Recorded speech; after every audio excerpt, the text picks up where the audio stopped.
feu descend.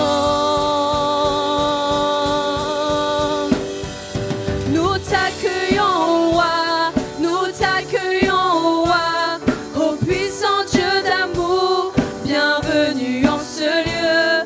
Nous t'accueillons, roi, nous t'accueillons, roi, ô puissant Dieu d'amour, bienvenue en ce lieu.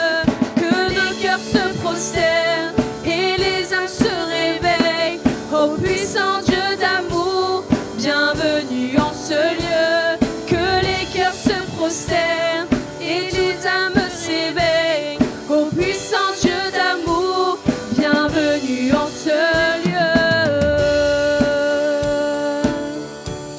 Bienvenue en ce lieu.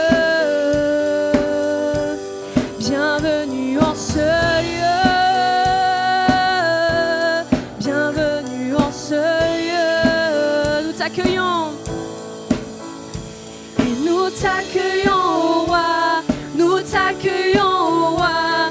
Ô puissant Dieu d'amour, bienvenue en ce lieu. Nous t'accueillons, roi. Nous t'accueillons, roi. Ô puissant Dieu d'amour, bienvenue en ce que les cœurs se prosternent et des âmes se réveillent. Ô puissant Dieu d'amour, bienvenue en ce lieu. Que les cœurs se prosternent et les âmes se réveillent. Ô puissant Dieu d'amour, bienvenue en ce lieu. Bienvenue en ce lieu. Bienvenue. Bienvenue en ce lieu. Bienvenue en ce lieu.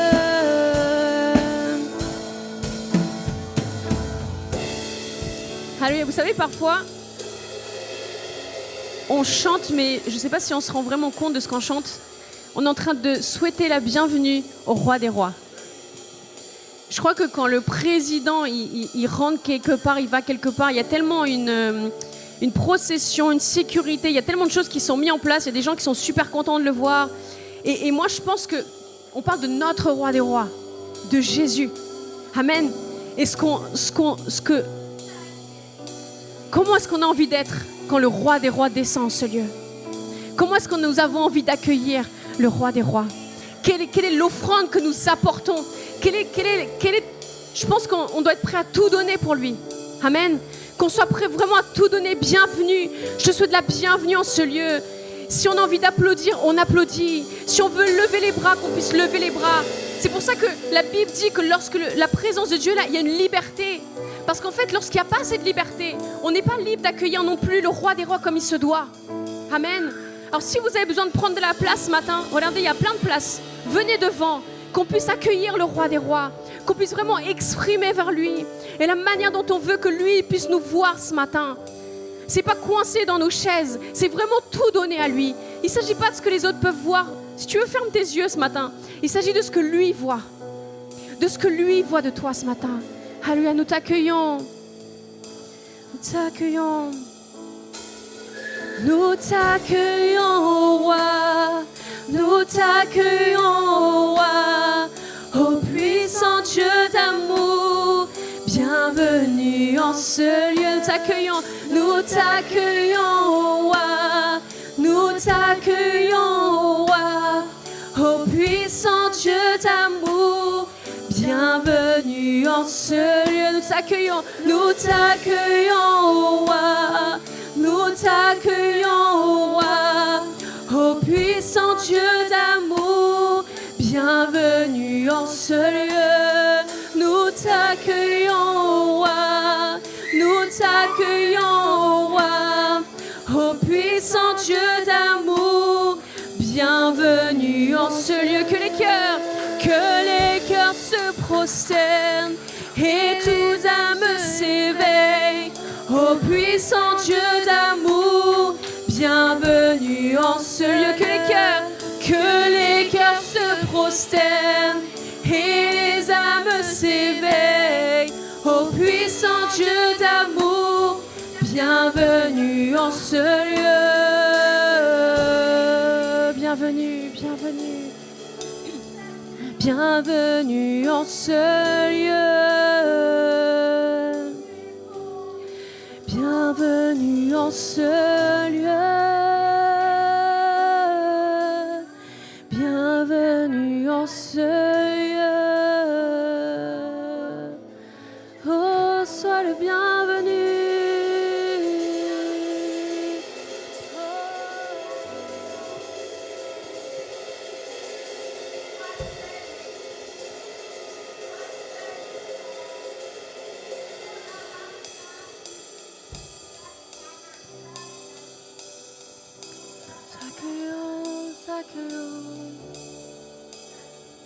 T'accueillons en ce lieu.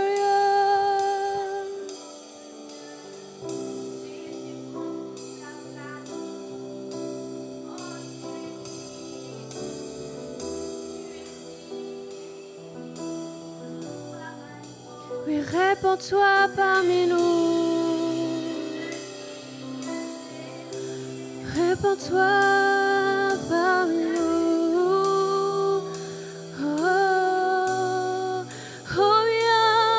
Saint-Esprit, reviens, Saint-Esprit, et remplis-nous. Reviens, Saint-Esprit,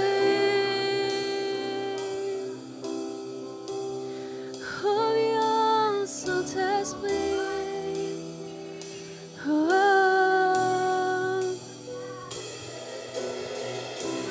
Répands-toi en ce lieu et viens remplir nos cœurs.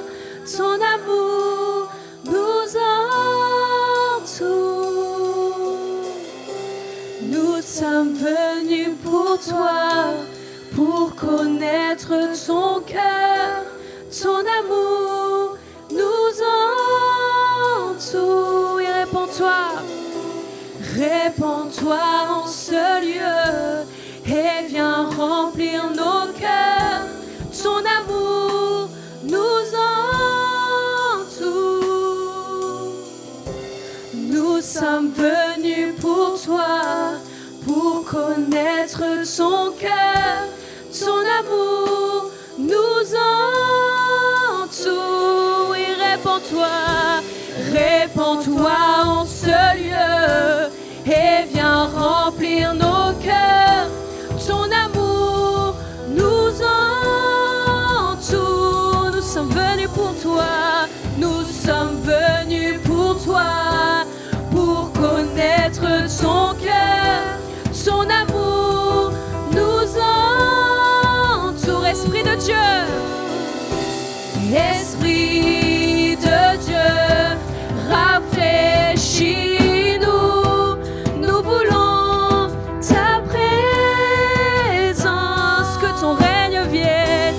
Ton règne vienne, ta volonté, ici comme au ciel. Esprit de Dieu, Esprit de Dieu, rafraîchis-nous.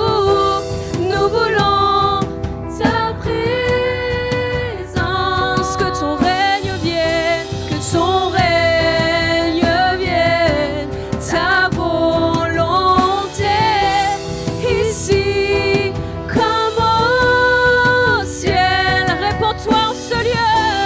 Répands-toi en ce lieu et viens remplir nos cœurs. Ton amour nous entoure. Nous sommes venus pour toi. Nous sommes venus pour toi, pour connaître ton cœur. Ton amour nous entoure. Et répands-toi, répands-toi en ce lieu. Et viens remplir nos cœurs. Ton amour nous entoure. Nous sommes venus pour toi, pour connaître ton cœur. Ton amour nous entoure. Esprit de Dieu, rafraîchis-nous. Esprit de Dieu, rafraîchis-nous.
tous les autres noms disparaissent, jusqu'à ce qu'il n'y ait que toi, que tous les autres noms disparaissent.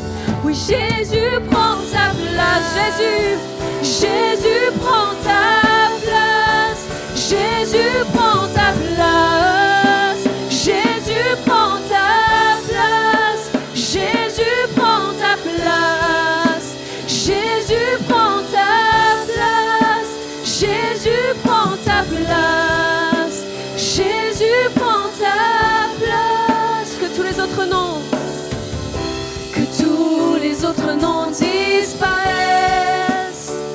Alléluia Seigneur, que tous les autres noms disparaissent, jusqu'à ce qu'il n'y ait que toi, que tous les autres noms disparaissent. Oui, Jésus prend ta place, Jésus prend ta place, que tous les autres noms, Jésus prend ta place, que tous les autres noms disparaissent. Jésus, que tous les autres noms disparaissent, jusqu'à ce qu'il n'y ait que toi, que tous les autres noms disparaissent. Jésus prend ta place, Jésus prend ta place, Jésus prend ta place, Jésus prend ta place, Jésus prend ta place, Jésus prend ta place. Oh.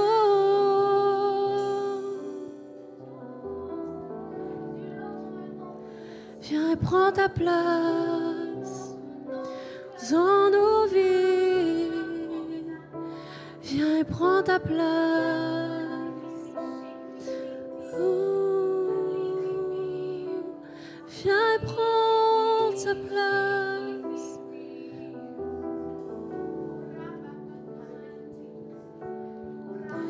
Et main levée, cœur ouvert, grand comme le ciel, nous t'élevons plus haut, nous t'élevons plus haut. Et main levée, cœur ouvert, quand nous prions. Oui Seigneur, nous t'élevons. Et main levée, et main levée, cœur ouvert, grand comme le ciel, nous t'élevons plus haut, nous t'élevons plus haut. Et main levée, cœur ouvert, quand nous prions. Oui Seigneur, nous t'élevons. Et main levée, et main levée, cœur ouvert, grand comme le ciel, nous t'élevons plus haut, nous t'élevons plus haut. Et main levée, cœur ouvert, quand nous prions. Oui Seigneur, nous t'élevons. Que tous les autres noms disparaissent, nous voulons que toi, que tous les autres noms disparaissent, jusqu'à ce qu'il n'y ait que toi, que tous les autres noms disparaissent. Jésus prend ta place, Jésus prend ta place, que tous les autres noms disparaissent. Oh, que tous les autres noms disparaissent, jusqu'à ce qu'il n'y ait que toi, que tous les autres noms disparaissent. Oui, Jésus prend ta place, Jésus prend ta place, Jésus prend ta place, Jésus prend ta place. Oui, Jésus prend ta place, Jésus prend ta place, Jésus prend ta place, Jésus prend ta place.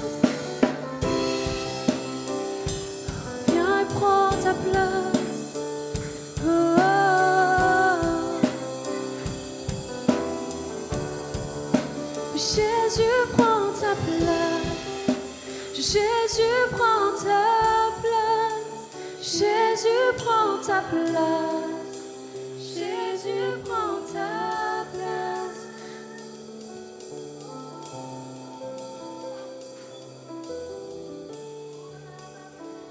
Viens et prends ta place.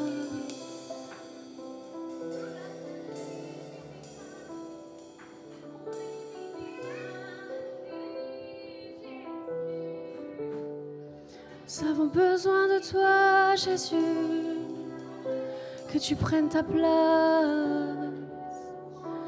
Viens et prends ta place. Oh, viens et prends ta place. Oui, Jésus, prends ta place. Jésus, prends ta place. Jésus, prends ta place. Jésus, prends ta place. Jésus, prends ta place. Jésus, prends ta place. Jésus, prends ta place. Jésus, prends ta place. Oh.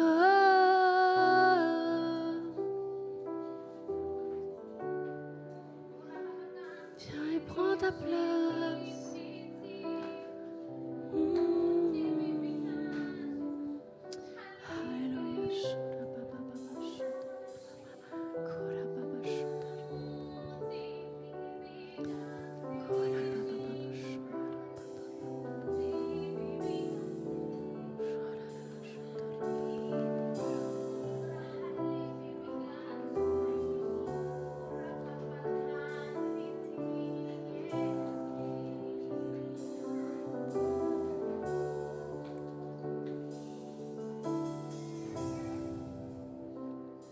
Alléluia. Alléluia.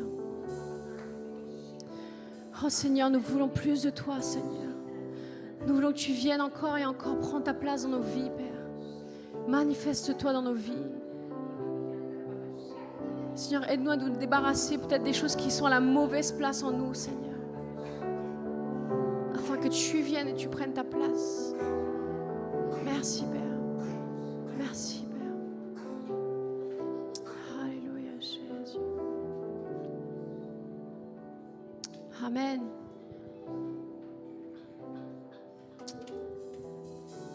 Alléluia.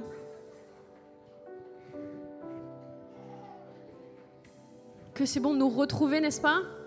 De louer Dieu ensemble, de chercher sa présence, d'accueillir sa présence en ce lieu. Je vais vous demander de prendre place et les enfants, vous pouvez aller aussi à Imagine Kids, au Lapinou. Il fait beau, vous allez bien profiter du jardin. Merci, monsieur.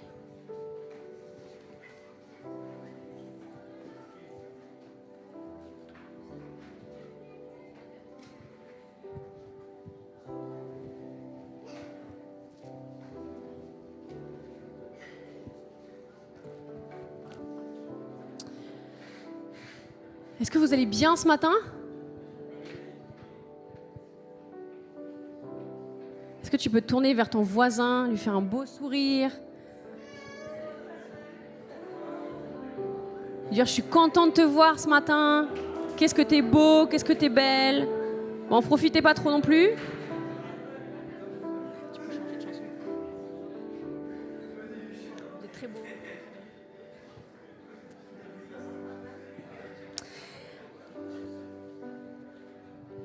Ça y est, c'est parti en discussion. Alors toi, ce week-end, c'était bien? Alors on va passer un temps de Sainte Seine. Alors que l'accueil se met en place, je vais vous inviter à ouvrir vos Bibles dans 1 Pierre, chapitre 1. Non, c'est pas ça, si. Chapitre 1, verset 3.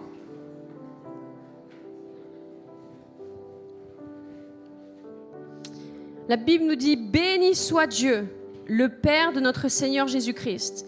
Conformément à sa grande bonté, il nous a fait naître de nouveau à travers la résurrection de Jésus-Christ pour une espérance vivante, pour un héritage qui ne peut ni se détruire, ni se souiller, ni perdre son éclat. Il vous est réservé dans le ciel à vous qui êtes gardés par la puissance de Dieu au moyen de la foi, pour le salut prêt à être révélé dans les derniers temps.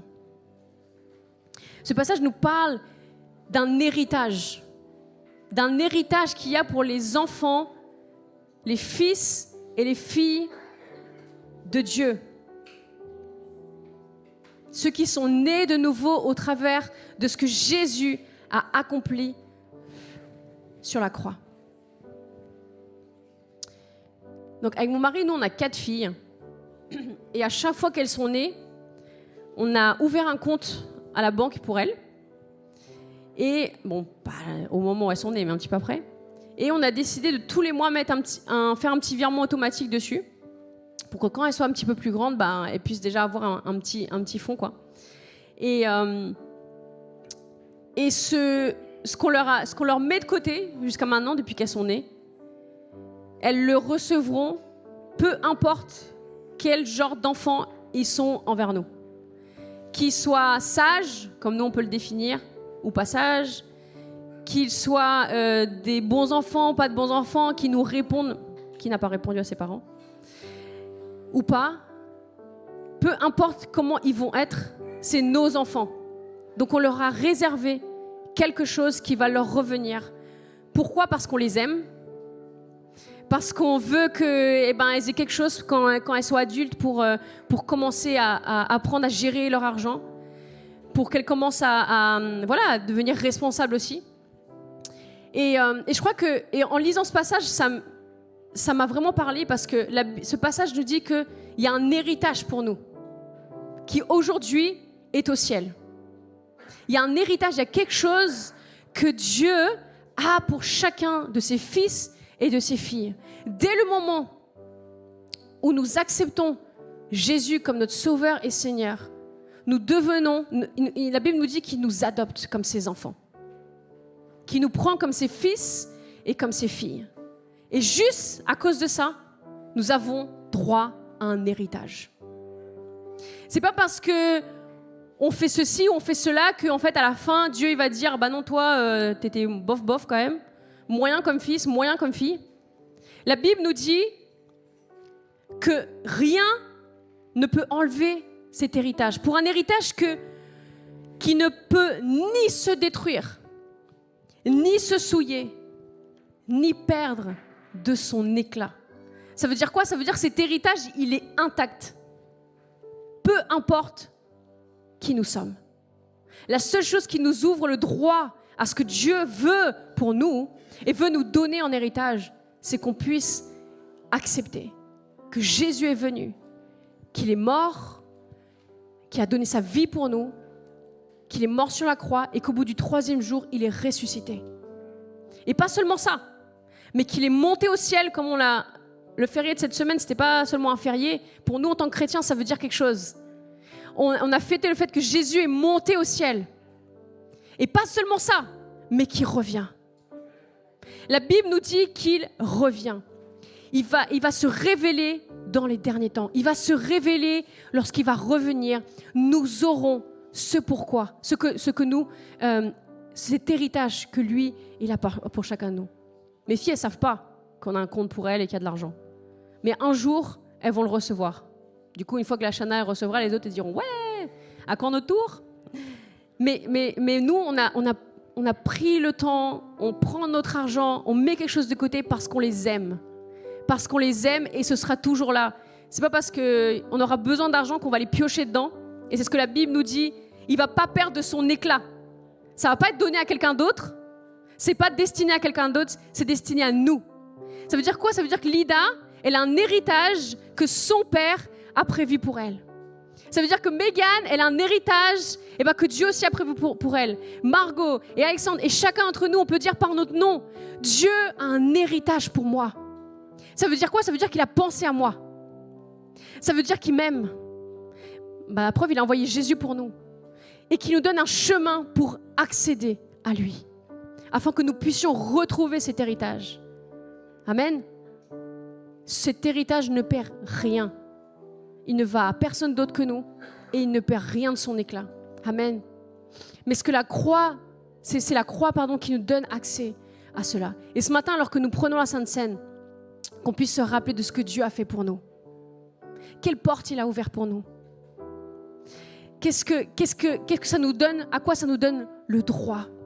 Et vous savez, parfois, on a besoin de se rappeler de ça parce que ça change notre mentalité aussi. Ça change la mentalité dans laquelle nous vivons chaque jour. Parce que si on sait qu'on est des héritiers du roi des rois et qu'on se le rappelle chaque jour et qu'on se dit, Seigneur, toi, tu ne vas pas me donner seulement peut-être un fonds sur un compte en banque, mais tu vas tout me donner. La Bible dit que tout ce qui est au Père aussi nous appartient. Et on retrouve ça dans plusieurs versets. Là où vous marcherez, ce que la plante de vos pieds fouleront, ça vous appartient. Et je crois que parfois, on oublie que nous sommes héritiers. On oublie que nous sommes des héritières. Vous savez, je ne sais pas si pour vous aussi, quand vous êtes sur Facebook ou Instagram, on voit les 5 héritiers ou les 6 héritiers les plus riches du monde, ce qu'ils vont hériter un jour. Et ça peut être des millions, ça peut être des milliards, ça peut être de je ne sais pas quoi. Peu importe tout ça, notre héritage est bien plus grand que tout ça. Ça ne se résume pas seulement à de l'argent. C'est bien plus que ça. On est en train de voir en ce moment la culture du royaume de Dieu. La Bible dit que dans les derniers temps, Jésus va revenir. Jésus va revenir et il va régner avec nous. Que nous allons régner avec lui. N'est-ce pas merveilleux? Cet héritage que nous avons, qu'un jour, tous nos problèmes, tout ce qui nous prend la tête aujourd'hui sur cette terre va se finir et que nous régnerons avec lui. C'est pour ça que, frères et sœurs, portons nos regards sur les choses qui concernent notre Père. Portons nos regards sur cet héritage que lui, il a pour nous. Parce que la Bible dit que c'est notre espérance, que c'est notre espoir. Qu'un jour, il reviendra et qu'il régnera avec nous. Amen. Alors, on va prendre les éléments ce matin. Je vais vous inviter à vous lever avec moi.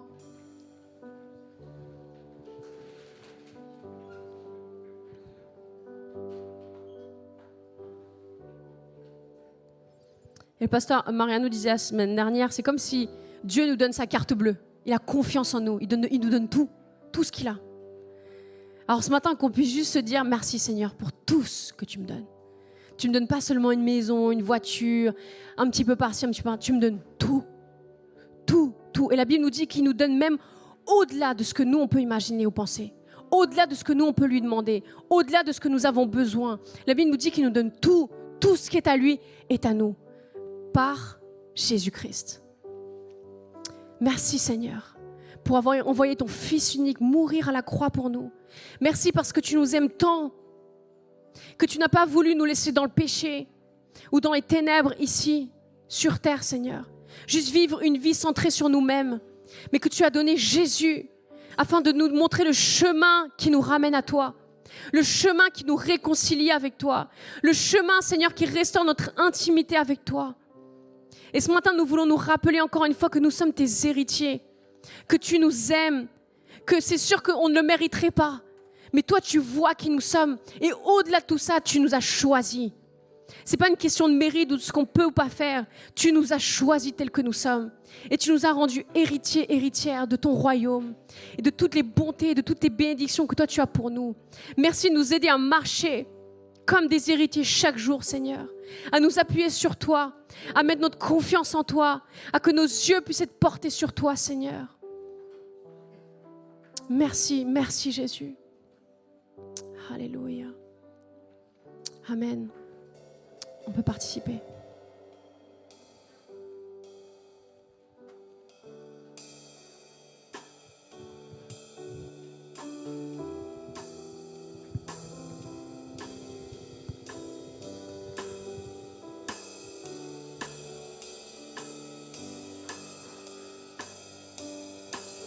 Et nos voix unies à celles des anges déclarent tu es le Dieu sauveur, notre Dieu seul sauveur. Ton peuple uni à tous les anges déclare tu es le Dieu sauveur, notre Dieu seul sauveur. Nos voix et nos voix unies à celles des anges déclarent tu es le Dieu sauveur, notre Dieu seul sauveur.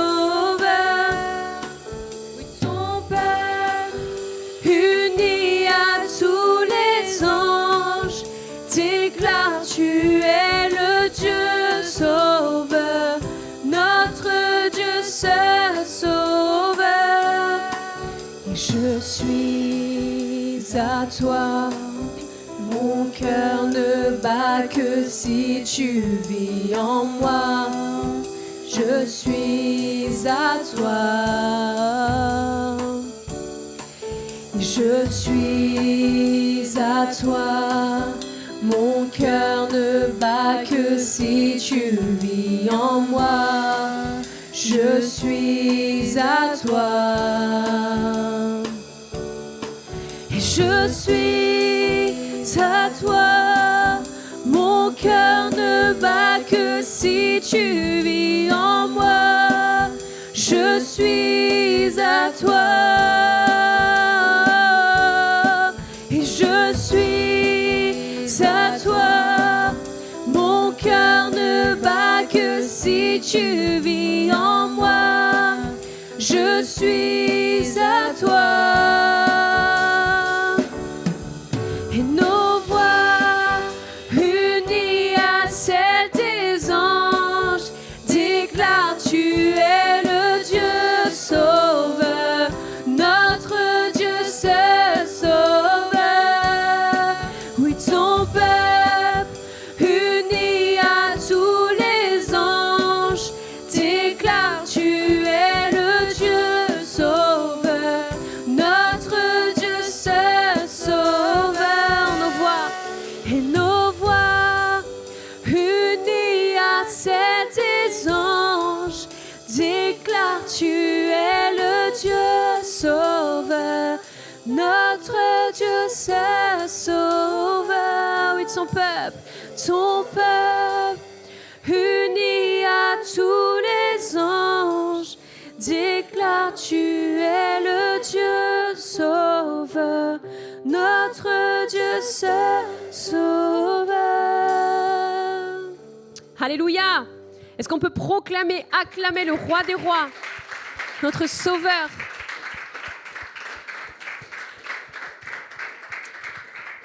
Yes, je vous en prie, prenez place quelques instants, je vais faire quelques annonces. Alors tout d'abord, quel week-end incroyable que nous avons eu la semaine dernière. On a eu le pasteur Mariano Seneval qui est venu d'Argentine et qui a partagé avec nous à la maison de prière vendredi soir. Samedi matin aussi, on a eu un temps avec les leaders. Et puis dimanche, on a eu vraiment un temps glorieux. Si pour X raisons, vous n'étiez pas là, vous pouvez retrouver le culte sur YouTube. C'est vraiment, il nous a enseigné. Il a amené une onction prophétique sur notre église. Et c'était vraiment incroyable. Et j'aimerais juste partager que la semaine dernière, alors qu'on était en train de louer, alors qu'on louait Dieu, alors qu'on mettait vraiment nos yeux sur lui, moi j'ai été guérie, miraculeusement, parce que j'avais une fracture de fatigue à mon genou. Et en fait, quand le pasteur parlait, j'ai juste eu vraiment le besoin de me mettre à genoux. Et je ne pouvais pas parce que j'avais mon attelle, où il y a qui tient avec des bouts de fer pour empêcher du coup mon genou de se plier. Et en fait, j'avais vraiment senti ce besoin de me mettre à genoux et donc je pouvais pas parce que voilà, au bout d'un moment les scratchs ils faisaient parce que j'étais en train de forcer. Et du coup, j'ai juste enlevé mon attelle et le dimanche matin même, j'étais incapable de plier la jambe parce que ça me faisait mal en fait et parce que j'arrivais pas. Je pense que ma jambe a été immobilisée déjà 1 semaine et demie donc j'arrivais pas à le plier. Et là, j'ai juste enlevé mon attelle et ma jambe s'est pliée tranquille, plus de douleur. Donc c'était dimanche, vraiment pendant le culte. Et pareil, j'avais une tendinite, j'ai fait la totale. Fracture de fatigue au genou gauche et tendinite à la cheville droite et plus rien. Depuis dimanche dernier, j'ai rien du tout. Je suis sortie en sautant.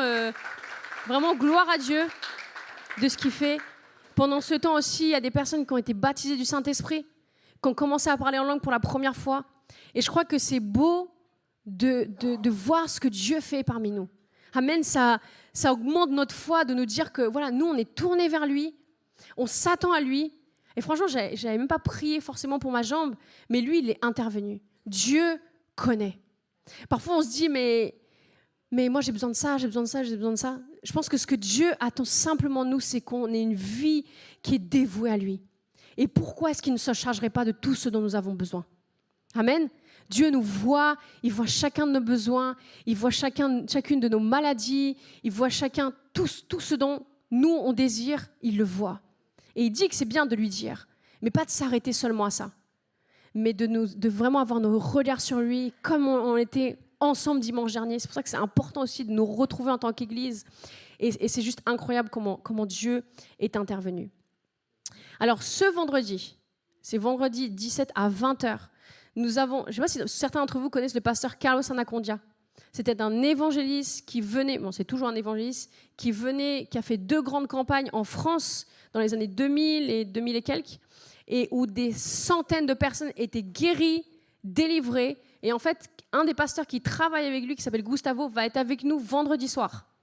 Alors, venez pas seul. Si vous n'êtes pas malade, amenez un malade. Si vous avez besoin de quelqu'un qui a besoin de voir la puissance de Dieu en action, amenez-le. Parce qu'il a une onction sur lui de voir des malades guéris, de voir des gens délivrés, de voir des gens restaurés. Et je crois que c'est une bonne opportunité pour nous aussi de mettre notre foi en action et de dire « T'es malade, viens ». Il y a quelqu'un qui va prier pour toi. Dans mon église, il se passe des choses incroyables. Moi, j'ai raconté ma guérison à tous les parents d'élèves parce qu'ils m'avaient vu boiter et tout à l'école. J'ai raconté aussi ce qui m'est arrivé à ma chef. Elle était là, waouh, c'est incroyable. Et certains, ils avaient les larmes aux yeux quand je leur racontais. Parce que quand il se passe un truc comme ça aussi clair, comment ils peuvent dire, ouais, mais ceci, mais cela? Il n'y a que Dieu qui peut faire ça. Il n'y a que Dieu. Moi, j'ai mes radios, j'ai mes IRM, j'ai tous mes trucs. Il n'y a que Dieu qui peut guérir en un instant.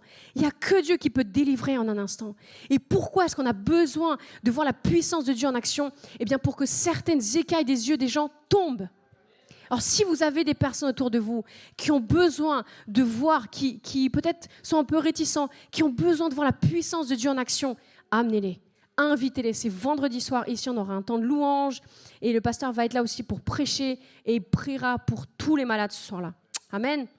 Ensuite, le week-end d'après, samedi 25, il y a la marche pour Jésus. On va aller dans les rues de Paris, proclamer le nom de Jésus. Donc, je crois que toutes les informations sont sur Internet. Le point de départ, on mettra sûrement quelques infos aussi sur le groupe WhatsApp de l'Église. Mais ça va être super de pouvoir... C'est incroyable cette opportunité que nous avons de marcher dans les rues de Paris et de proclamer le nom de Jésus. C'est pas partout comme ça. C'est pas dans tous les pays. Donc, c'est vraiment une chance pour nous en tant que chrétiens de dire moi, je crois en Jésus.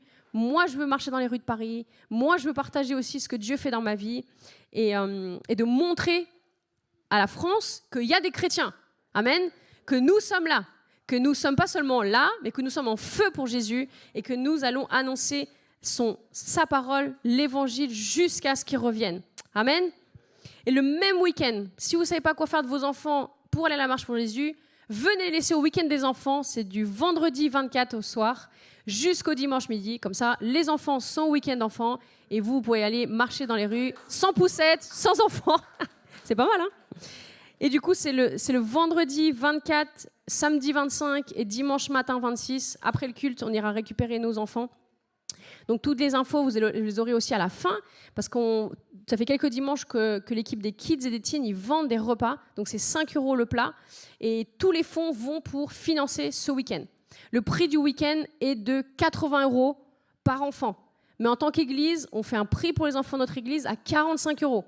Et tout l'argent pour combler le vrai prix du week-end, on vend des repas à la fin du culte. Et franchement, non seulement on se régale, mais en plus on bénit nos enfants qui vont passer un bon week-end. Il y a un orateur qui vient pour eux, il y aura un groupe de louanges pour eux. Ils vont louer Dieu avec des drapeaux, enfin ils vont faire des choses super. Donc si vous avez des enfants entre 6 et il me semble 17 ans, n'hésitez pas à les inviter. Et à les inscrire. C'est juste à la fin du culte avec toutes les personnes qui seront autour de la table. Amen. Et maintenant, comme notre pasteur il dit, on passe au meilleur moment. Église, imagine. Est-ce qu'on kiffe donner, nous? Oula. Est-ce qu'on kiffe on coupera ça sur le live, s'il vous plaît. On la refait? C'est bon? Ok. Est-ce qu'on aime donner ici? Amen. Dieu nous donne tout. Amen. Alors nous aussi, on met Dieu en premier dans nos finances. Ouh.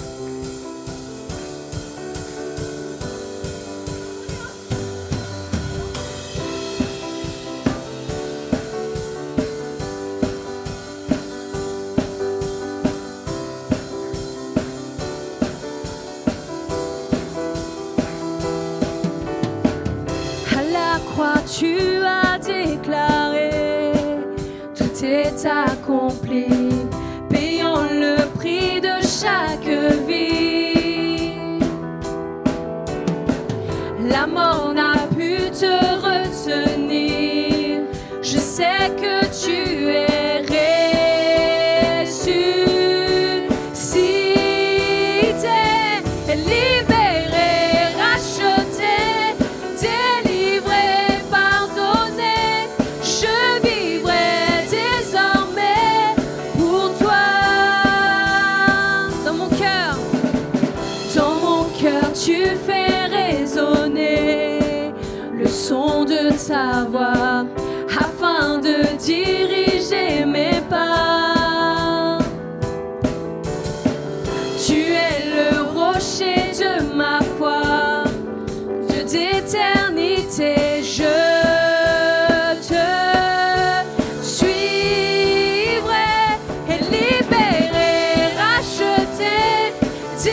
Alléluia.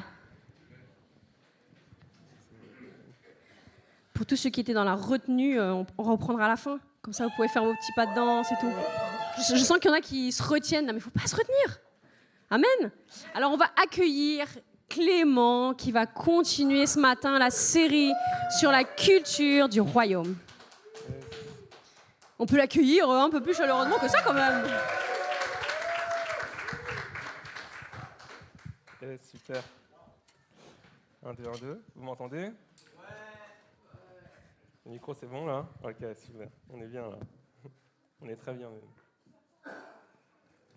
Bon, bienvenue à toutes et à tous à l'église Imagine. Église Imagine, pourquoi? Parce que c'est un acronyme qui a une signification puissante, nous le croyons. Le I qui veut dire qu'on est une église qui veut apprendre justement à développer cette intimité avec Dieu. On est une église notamment aussi qui s'investit dans sa multiplication, notamment au travers du service qu'on peut avoir dans l'église, mais aussi même en dehors. On est une église aussi qui veut aimer avec un amour sincère, exprimer un amour sincère les uns pour les autres. Nous sommes aussi une église qui croit dans le potentiel de chaque génération. Nous sommes aussi une église qui se croit impulsée par le Saint-Esprit. Nous sommes aussi une église qui a pour mission les nations. Une église qui a pour mission toutes les personnes qui nous entourent, peu importe où nous nous trouvons, que nous soyons en France, que nous soyons en Thaïlande, que nous soyons en Polynésie française, que nous soyons, je ne sais pas où, en Israël ou que sais-je. Nous sommes une église ayant pour mission d'impacter les nations. Et ça, nous le faisons par l'Esprit de Dieu. Et ça, c'est aussi notre identité en tant qu'église ici à Choisy-le-Roi. J'aimerais qu'on puisse prier un instant pour remettre ces moments qu'on va passer ensemble dans la présence de Dieu.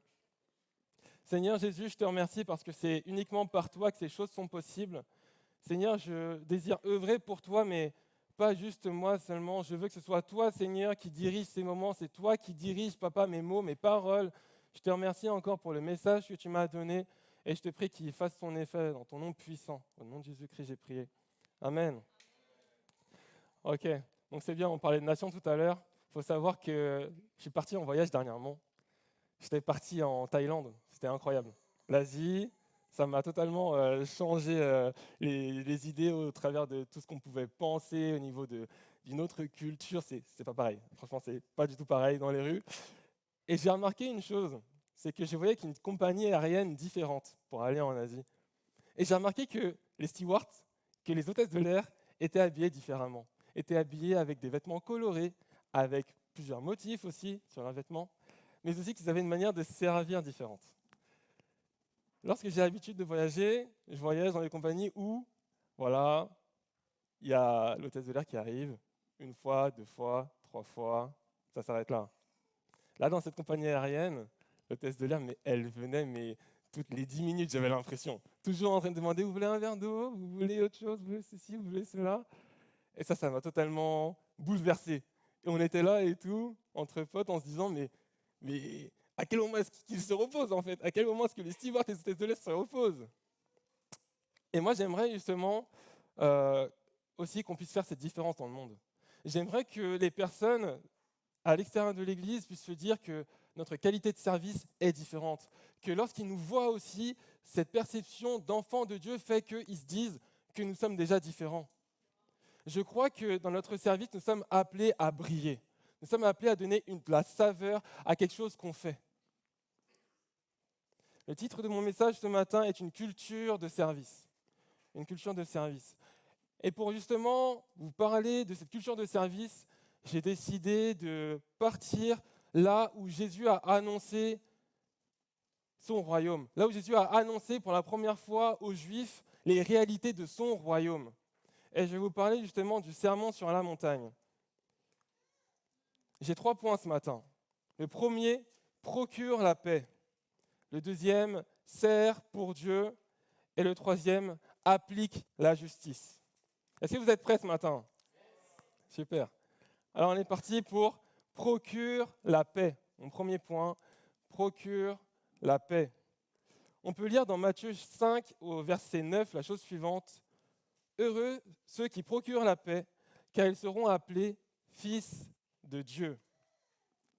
Donc dans ce passage, ce qu'on peut lire, ce qu'on peut comprendre, c'est que ceux qui procurent la paix, ils sont appelés fils de Dieu par les autres qui les entourent, et que parce qu'ils sont appelés fils de Dieu, ils sont contents, ils sont heureux.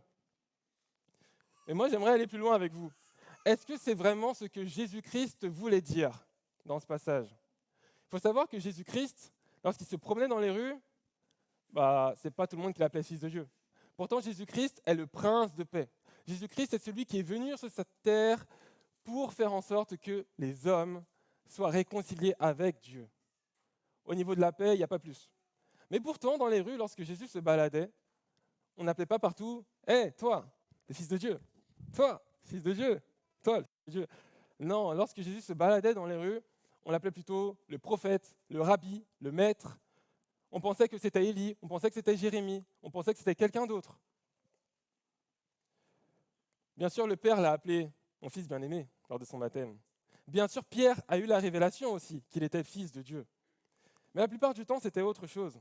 Et ça, on peut lire dans Matthieu chapitre 16, verset 14. Ils répondirent, « Certains disent que tu es Jean le Baptiste, d'autres que tu es Élie, et d'autres encore que tu es Jérémie ou un autre des prophètes. » Je crois que Jésus voulait dire autre chose par « on vous appellera fils de Dieu ». Je crois que Jésus-Christ voulait nous dire que les gens qui sont au dehors, les gens qui sont autour de vous, verront quelque chose de céleste en toi, verront quelque chose qui sort de l'ordinaire, verront quelque chose qui provient du royaume. Je crois que c'est ce que Dieu voulait nous dire. Et que lorsqu'on procure la paix, les gens voient cette chose qui sort de l'ordinaire. Parce que cette chose-là vient du royaume de Dieu. Alors moi, j'aimerais te poser une question toute simple ce matin. Qu'est-ce que tu procures aux gens lorsque tu sers? Lorsque tu sers à l'église? Lorsque tu sers aussi à ton travail? Parce que le service, ce n'est pas juste à l'église. Toutes les actions que tu es susceptible de faire, qui sont utiles ou qui sont aussi là pour faire plaisir à quelqu'un, c'est du service. C'est du service. Et du coup, lorsque tu es au travail, comment est-ce que ça se passe? Est-ce que les gens sont contents de ton service? Parce que c'est vrai que faire une tâche, accomplir la tâche, ça ne suffit pas forcément parfois. Si on veut procurer la paix, ce n'est pas tout ce qu'il faut faire, ce n'est pas tout ce que ça nécessite. J'espère que parmi vous ici, lorsque vous servez, lorsque vous êtes au travail ou lorsque vous êtes à l'école, ou peu importe où vous êtes, même dans l'église, j'espère que votre manière d'être ne reflète pas un comportement très colérique où on cède au péché lorsqu'on est en colère, ou j'espère que vous ne balancez pas trop de petits mensonges à gauche, à droite lorsque vous servez, ou également que vous fassiez le minimum dans votre service. On sait, hein, moi j'en fais, mieux je me porte. Il y a aussi le fait d'être rancunier parfois. Aussi, on se dit, tiens, parce que telle personne m'a fait ça, moi, je ferai rien. Parce que telle personne m'a fait ça, je vais lui laisser faire tout le travail, ou ainsi de suite. Et lorsque tu fais cela, qu'est-ce que tu vas procurer aux gens? Tu ne vas pas procurer la paix. Tu vas procurer des agacements, tu vas procurer des doutes, tu vas procurer de la fatigue aussi, tu vas procurer une mauvaise atmosphère dans ton travail et même à l'église, ou autre part où tu sers, dans une association, je ne sais pas. Lorsque tu travailles, tu ne peux pas te dire « je m'en fous de ce que les gens vont ressentir lorsque je vais faire quelque chose ». Tu ne peux pas. Je te rappelle que tu es un enfant de Dieu. J'aimerais vous passer une illustration toute simple. Voilà, admettons un couple ensemble, un homme qui sert sa femme du mieux qu'il peut, qui paye le loyer, qui travaille de son mieux au travail, qui ramène les sous à la maison, qui va faire les courses, qui va faire à manger, qui va faire le repassage, qui va faire la lessive,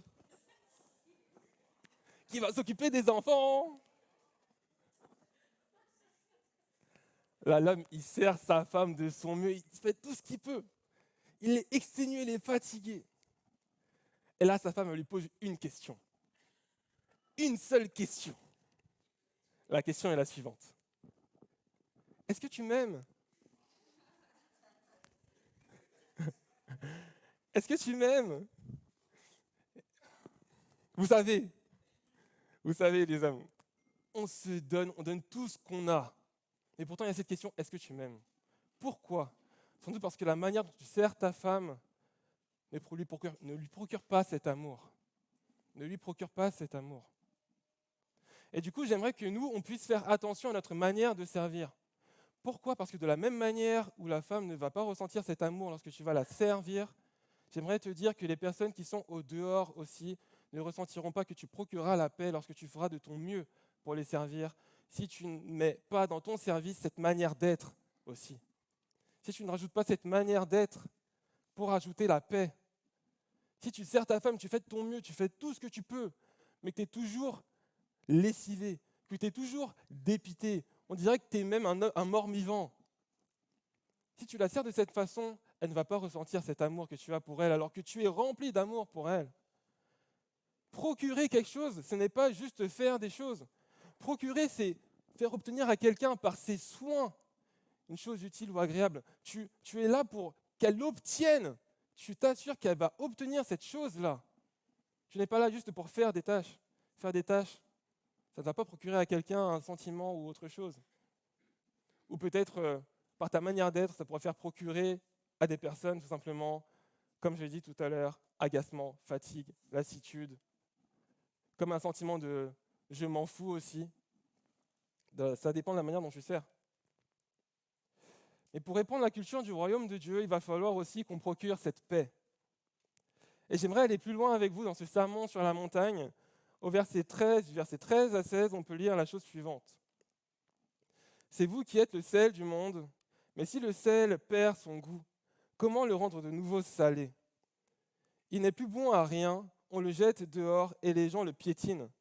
C'est vous qui êtes la lumière du monde. Une ville construite sur une montagne ne peut pas être cachée. On n'allume pas une lampe pour la mettre sous un seau. Au contraire, on la place sur le porte-lampe, d'où elle brille pour tous ceux qui sont dans la maison. C'est ainsi que votre lumière doit briller aux yeux de tous, afin que chacun voie le bien que vous faites et qu'il loue votre Père qui est dans les cieux. Si tu perds ta saveur, si tu perds justement cette capacité que le sel a de rendre un repas savoureux, délicieux, magnifique, qu'est-ce qui va se passer? Tu perds cette saveur. Tu perds le fait de procurer cette paix aux personnes qui t'entourent. Tu perds cela. Du coup, tu fais perdre le goût de ton service aux gens qui sont à côté de toi, qui sont en face de toi. Et du coup, tu sers à quoi? On est chrétien? On est enfant de Dieu? Oui ou non? Si on l'est, on doit procurer la paix. Sinon, on ne sert à rien, on peut juste être jeté dehors, comme il le dit, ce texte et tout. Et je ne crois pas que c'est ce que Dieu veut pour nous. Ce que Dieu veut, c'est que nous soyons savoureux, que nous puissions être quelque chose qui va rendre notre service juste encore plus merveilleux. Si quelqu'un du monde fait notre service, il ne se passera pas la même chose. Pourquoi? Parce qu'il n'est pas forcément enfant de Dieu ou pas encore. Pourquoi? Parce qu'il n'y a pas cette saveur, cette paix. Et je te prie justement de procurer la paix aux gens qui t'entourent, peu importe où tu te places. Parce que lorsque tu vas procurer la paix, lorsque tu vas faire en sorte de procurer la paix, tu ne vas pas pécher sous la colère. Tu vas agir en donnant la vérité autour de toi, parce que tu vas faire pour Christ là où tu te trouves, peu importe où tu es placé, parce que tu vas agir bien envers tous, peu importe ce qu'ils t'ont fait, s'ils t'ont fait du bien ou du mal. Tu vas agir bien envers tous. Et lorsque tu fais cela, tu vas procurer un soulagement et une certaine confiance aussi. Et lorsque tu procures ça aux personnes qui t'entourent, finalement, qu'est-ce que tu procures? Tu procures la paix. Tu procures la paix.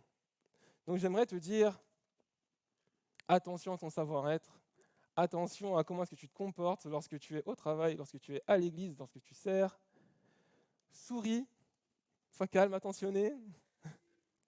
Prends ton temps aussi lorsque tu fais quelque chose, fais-le soigneusement. Et j'aimerais aussi que tu puisses te dire, tiens, pourquoi pas travailler mon hospitalité?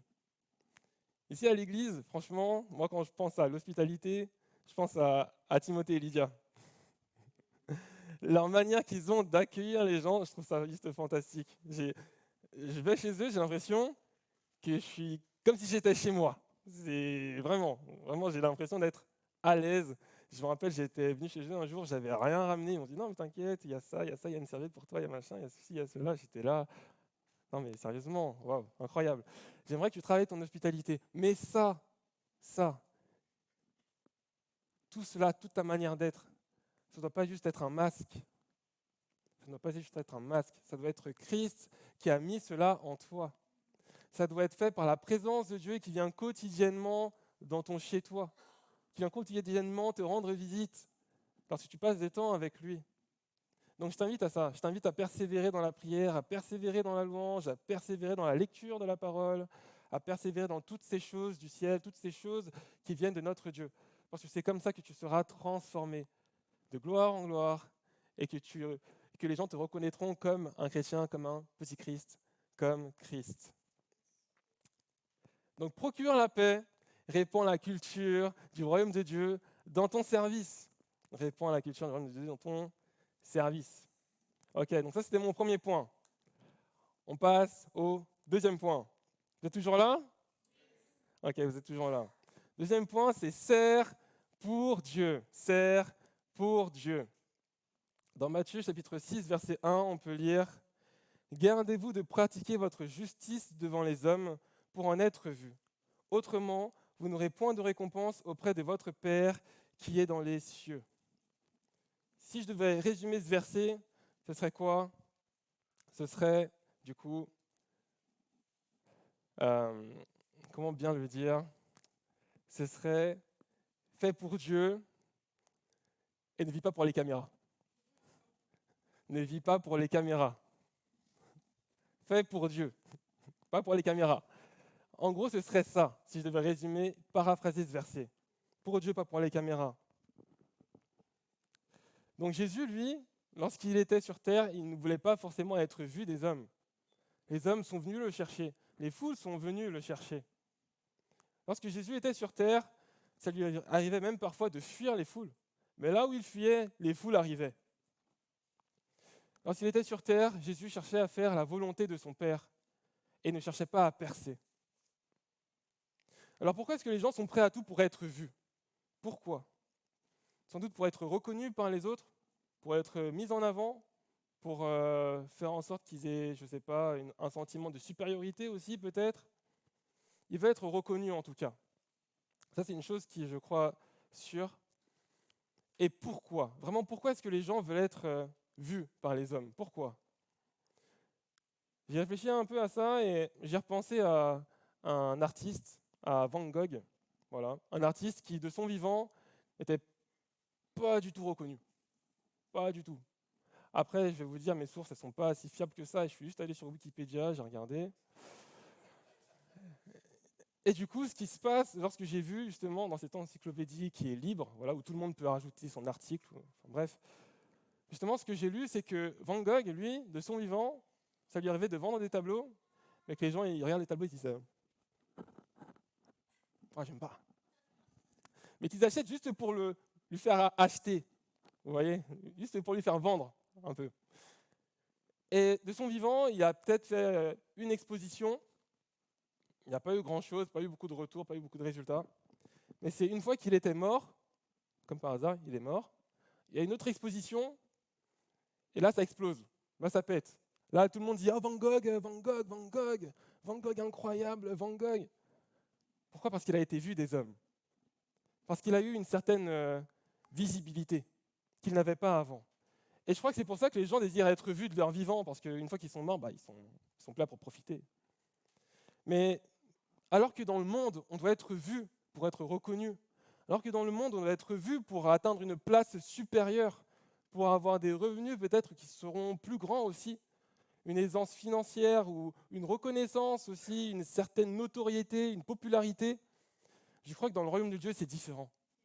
Parce que lorsque les hommes ne te voyaient pas, puis te voient lorsque tu perces, Dieu, lui, te voyait depuis toujours.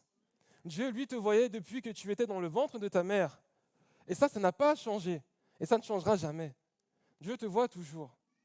Dans la culture du royaume, tu n'as pas besoin d'être vu des hommes, car Dieu te voit depuis toujours. Depuis toujours. Alors, s'il te plaît, ne fais pas tout pour percer, mais fais tout pour faire la volonté de ton Père céleste. Fais tout pour faire sa volonté. Et ensuite, le reste viendra. Si Dieu veut que tu perces, tu vas percer. Si Dieu veut que tu restes à l'écart et que tu fasses très bien ce que tu fais dans l'ombre, fais très bien ce que tu fais dans l'ombre. Fais très bien ce que tu fais dans l'ombre. Dieu s'occupera du reste. Cherche à faire sa volonté. Jésus n'a pas cherché à percer, mais pourtant Dieu l'a élevé à la plus haute place, a placé son nom au plus haut de tous les noms, parce qu'il a fait la volonté de son Père. Alors que si Jésus avait cherché à percer, qu'est-ce qu'il aurait pu faire au début de sa carrière, au début de son ministère, on va dire plutôt, alors que Satan lui proposait un petit deal.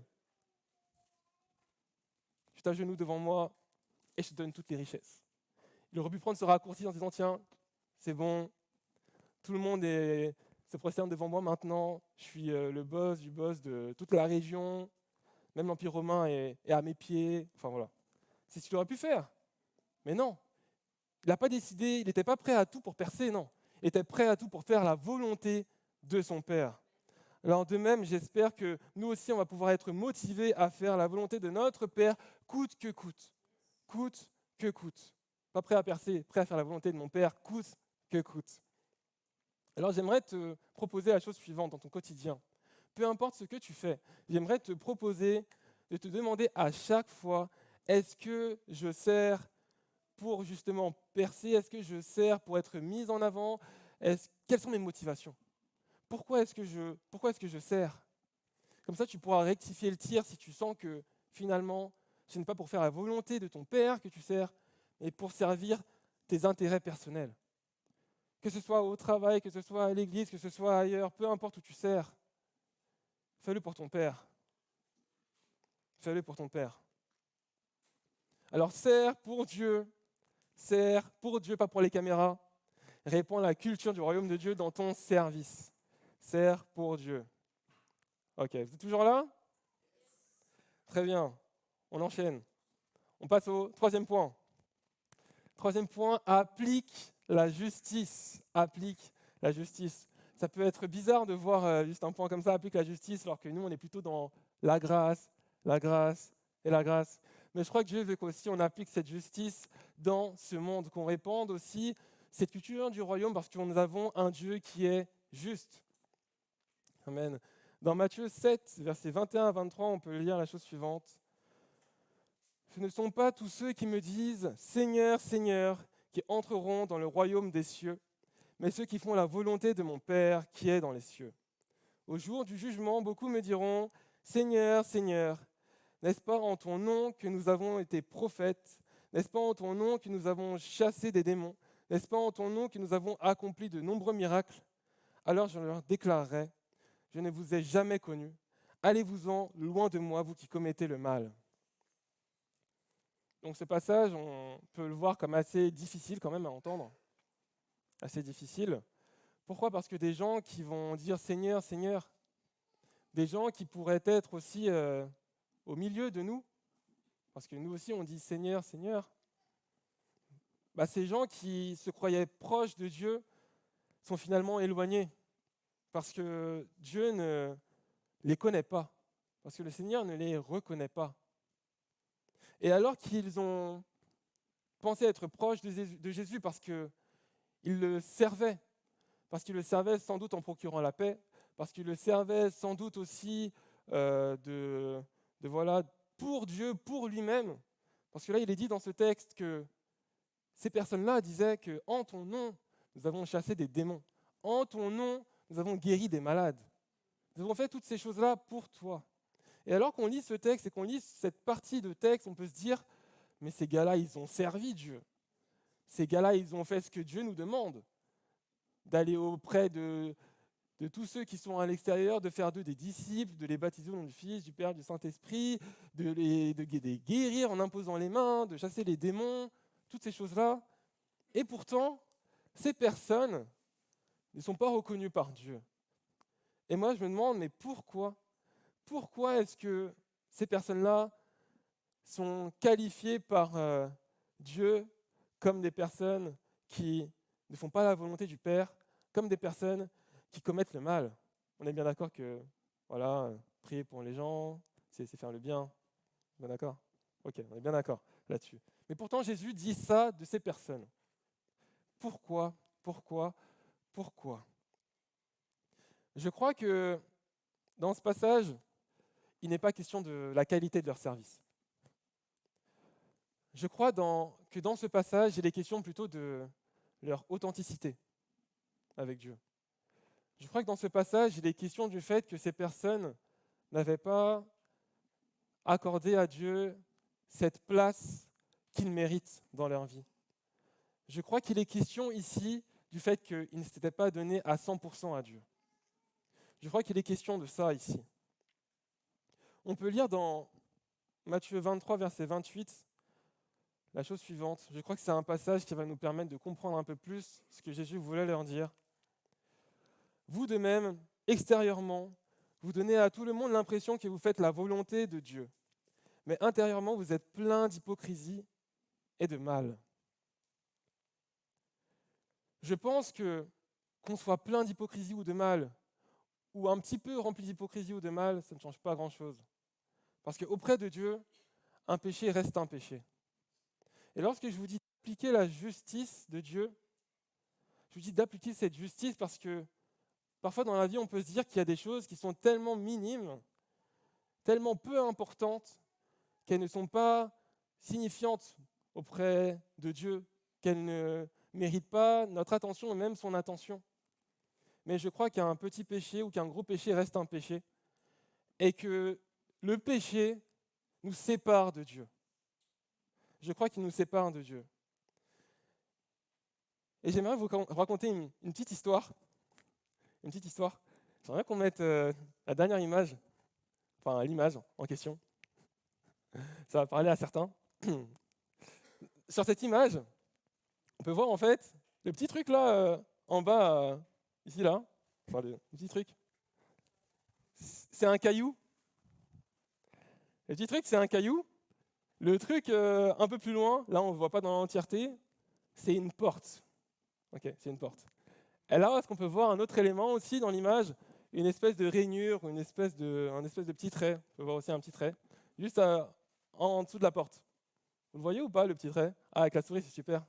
Il y a la porte, il y a le petit trait, et il y a le caillou juste à côté. Le caillou qui est juste à côté. Ok, bon, je vous raconte ma petite histoire. Donc ça s'est passé justement à Dieppe. On était à la conférence Holy Spirit Revolution, je crois. Et c'était un moment très fort, un moment même, j'ai reçu des paroles, j'étais trop content, c'était incroyable, ça m'a tellement reboosté. Et voilà, à un moment donné, je rentre avec mes parents, avec Jonathan et tout, dans la maison qu'on avait louée. Et là, en rentrant dans la maison, à un moment donné, il y a quelqu'un qui va aller aux toilettes et tout, et là, on se dit, mais c'est bizarre, la porte, elle est bloquée. La porte est bloquée. Pourquoi est-ce que la porte est bloquée? On ne comprend pas. On est là, on essaye d'ouvrir la porte. Quand on ouvre la porte, ça tire, ça bloque. On se dit, mais qu'est-ce qui s'est passé? On était parti, tout allait bien, on rentre, la porte est bloquée. Pourquoi? Pourquoi cette porte est bloquée? Alors nous, moi, Jonathan, on se met à quatre pattes, on regarde, mais qu'est-ce qui se passe? C'est quoi ce bordel? Pourquoi la porte ne s'ouvre pas? Pourquoi? Il n'y a aucune raison. Qu'est-ce qui se passe? Et à un moment donné, Jonathan, il me dit, mais Clément, il y a un caillou sous la porte. Il y a un caillou sous la porte. C'est pour ça qu'on n'arrive pas à l'ouvrir. Il y a un petit caillou. Et donc, on essaie de trouver des moyens. On essaie de passer des couteaux en dessous de la porte, de faire sauter le caillou. On donne tout ce qu'on a. On est resté peut-être facilement 10, 15 minutes, voire 30 minutes, je ne sais plus. Et on a tout fait pour déloger le caillou. Et lorsqu'on avait délogé le caillou, on a ouvert la porte. Et là, on s'est dit, oh purée, la caution va sauter. Ouh là là, la caution. On avait vu cette rainure là, on s'est dit, mais c'est pas possible. C'est vraiment un caillou qui nous a empêchés d'ouvrir la porte, empêchés d'aller aux toilettes, empêchés de faire nos besoins, d'obtenir le salut pour notre corps.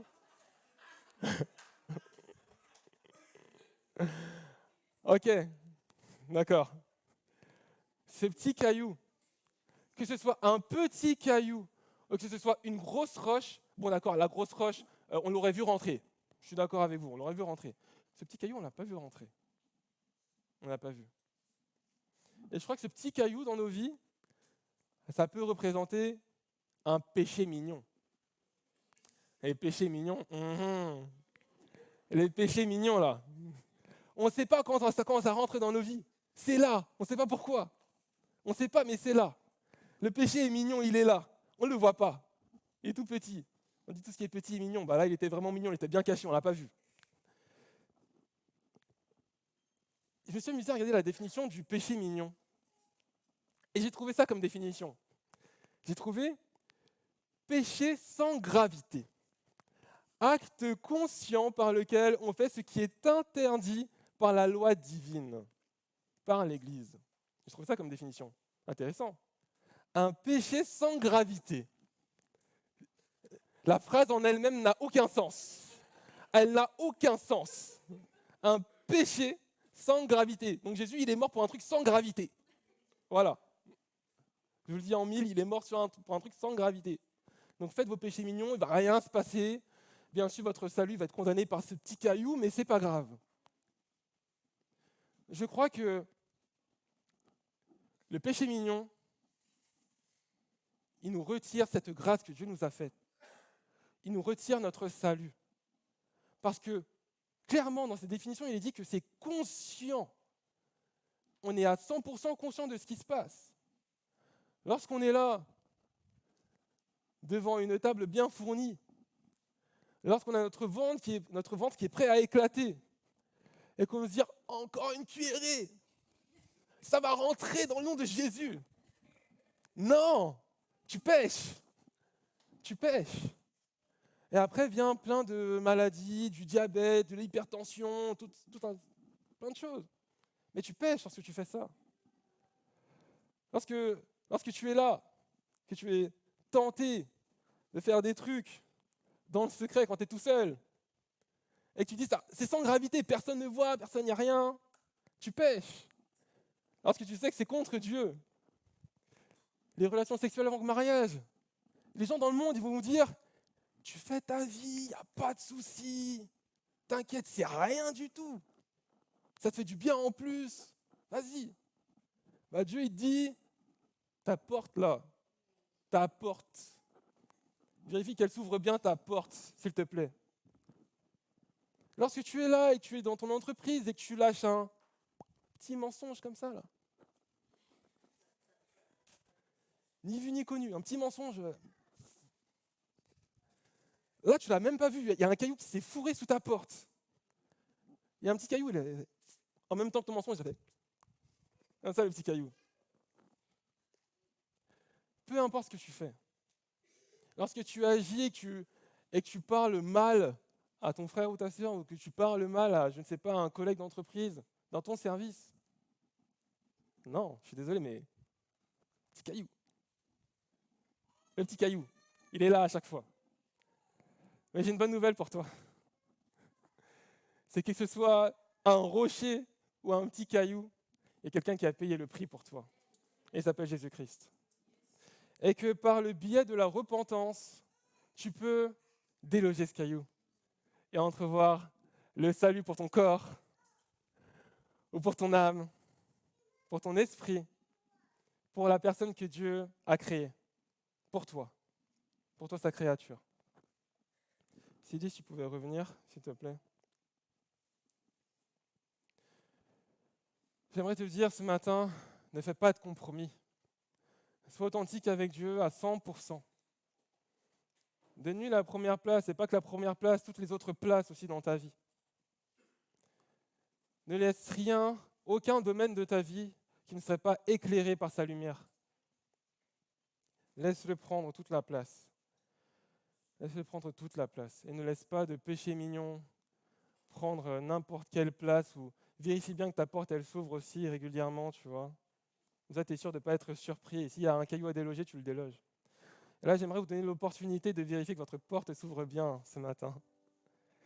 J'aimerais qu'on puisse prendre un temps, se lever tous ensemble et prier.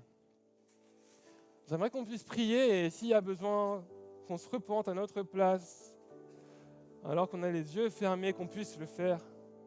S'il y a un besoin d'exprimer notre gratitude envers Dieu parce que notre porte s'ouvre toujours, parce que nous sommes sûrs d'avoir notre salut.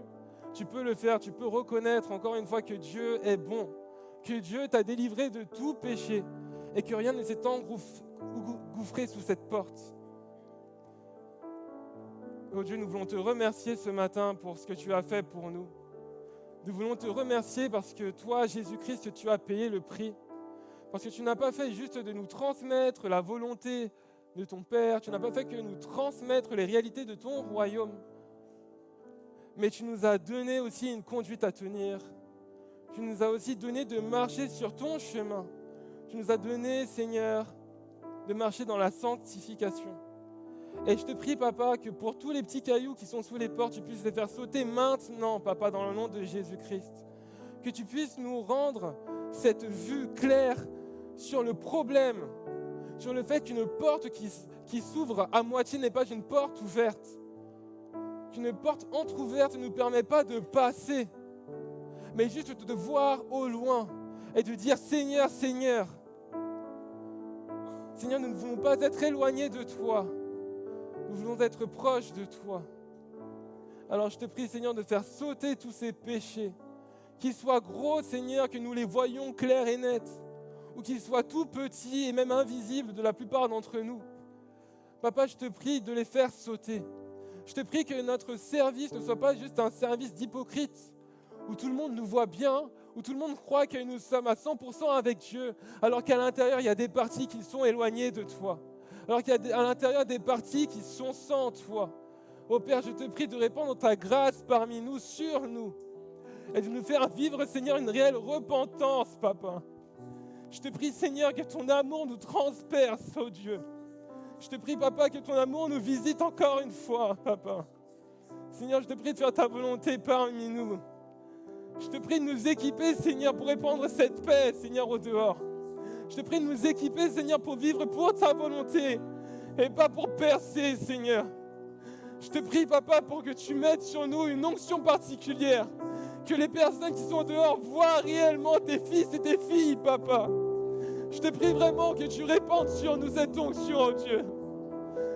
Seigneur, pour toutes les personnes à terre, je te prie de nous relever, Papa. Je te prie pour toutes les personnes debout, de nous garder debout, oh Dieu. Et de nous permettre de vivre, Seigneur, une vie digne d'un fils et d'une fille de Dieu. Oh Dieu, merci pour tout. Merci parce que nous pouvons compter sur toi chaque jour. Merci parce que tu nous fais grâce aussi chaque jour, alors que nos comportements ne sont parfois pas du tout exemplaires. Je te prie qu'à chaque fois que nous allons servir, nous pourrons témoigner, Seigneur, aux personnes qui sont autour de nous. Pas juste que notre service est d'une très bonne qualité, mais que par notre manière d'être, ils puissent percevoir ton Saint-Esprit, ta propre personne, ô Dieu. Seigneur, manifeste-toi. Manifeste-toi dans nos vies. Transforme nos cœurs à nouveau. Renouvelle notre intelligence, Père. Merci encore pour ton sacrifice et pour ta résurrection qui nous apporte cette vie en abondance. Merci, Papa. Amen. Amen.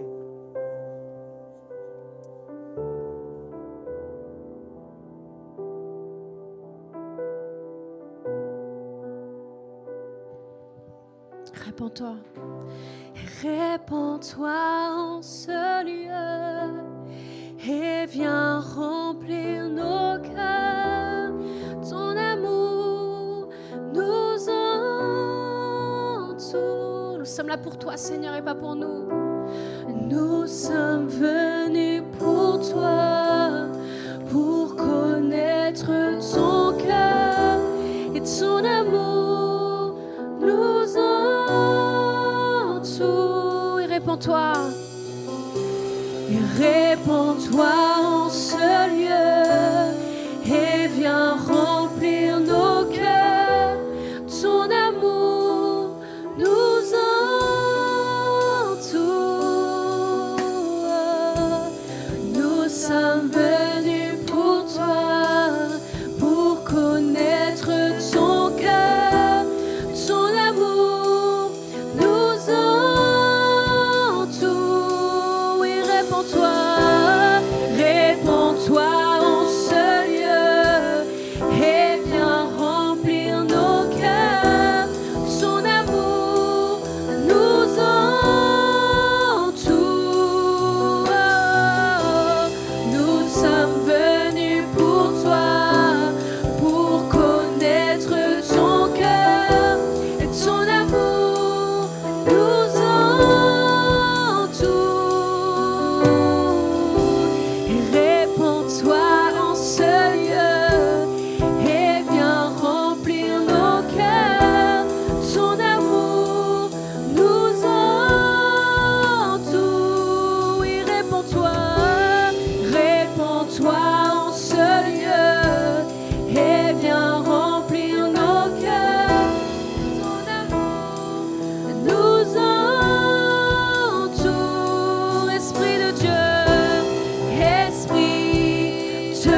pour connaître ton cœur, ton amour nous entoure.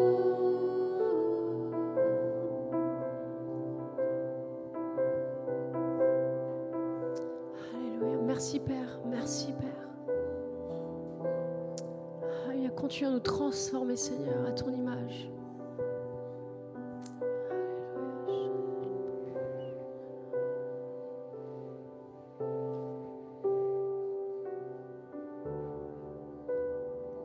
Amen.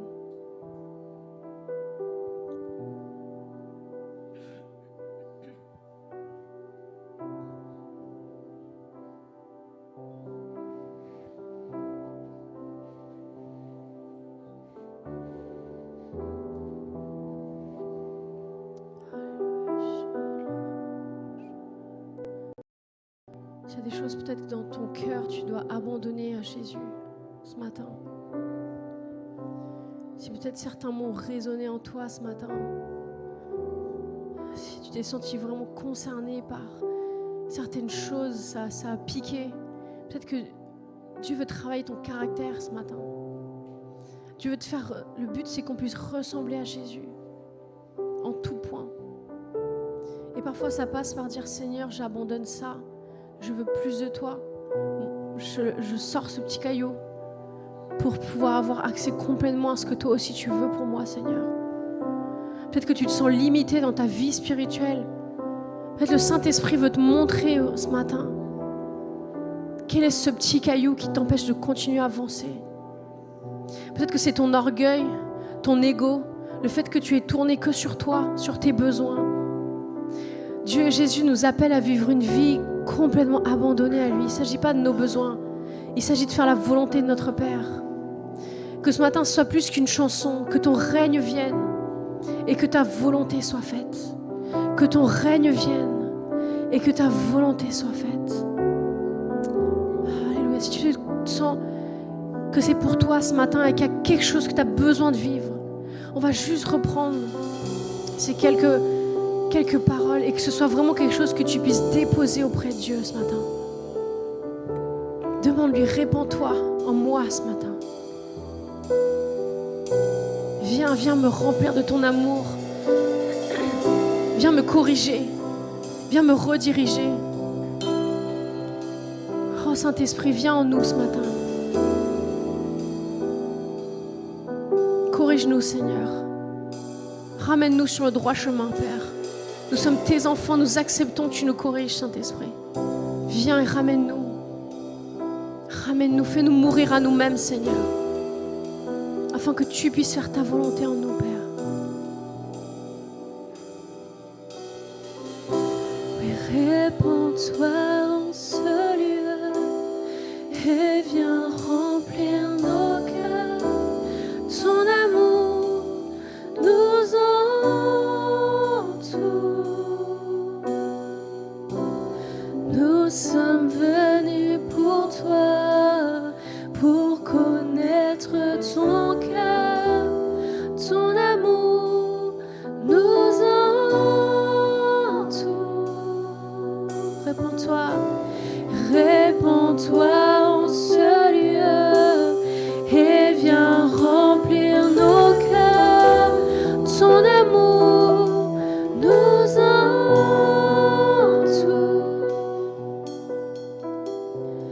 Nous sommes venus pour toi, pour connaître ton cœur, ton amour nous entoure. Esprit de Dieu, Esprit de Dieu, oui, rafraîchis-nous.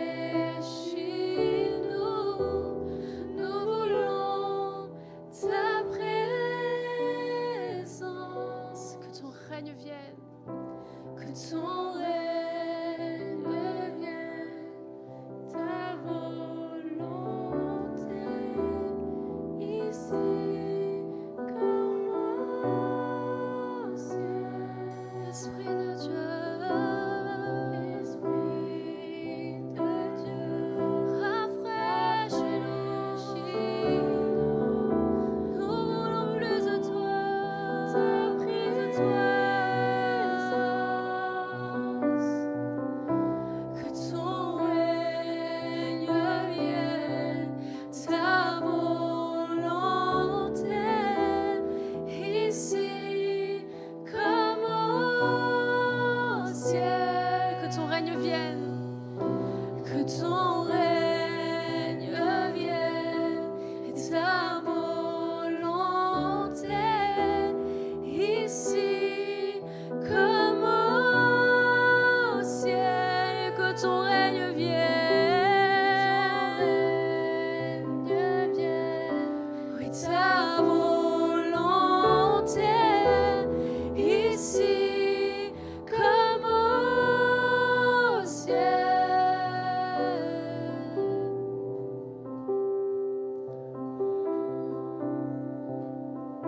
Merci Seigneur pour ta présence en ce lieu. Parce que nous savons que ça ne s'arrête pas aux portes de cette église, mais nous savons que nous portons ta présence en nous, Père.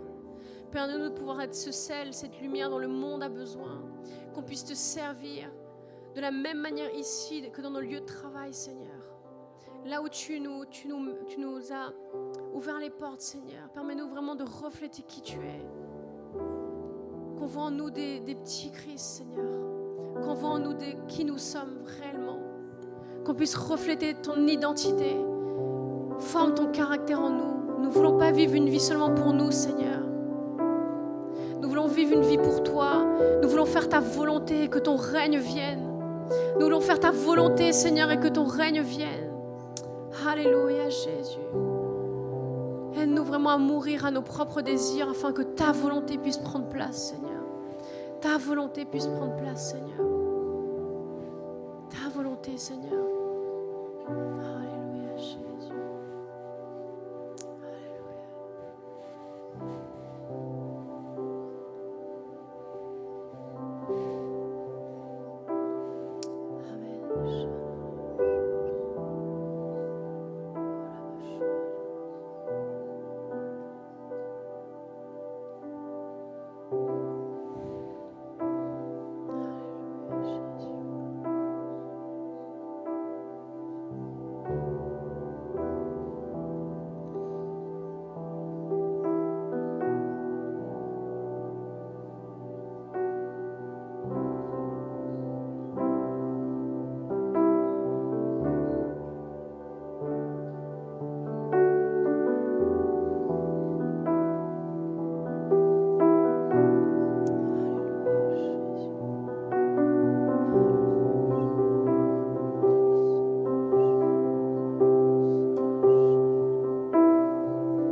Amen.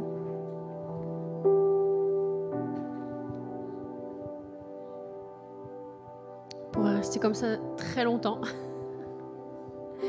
Soyez bénis. Prenez cette parole que Dieu a semée dans vos cœurs ce matin et qu'on puisse vraiment croire que ça ne va pas seulement être une parole chouette du dimanche, mais que ça puisse porter du fruit en nous. Amen. Que vraiment au travers de ce message, Jésus puisse prendre forme en chacun d'entre nous. Amen. Bon dimanche à chacun. Que Dieu vous bénisse. Prenez vos plats en sortant.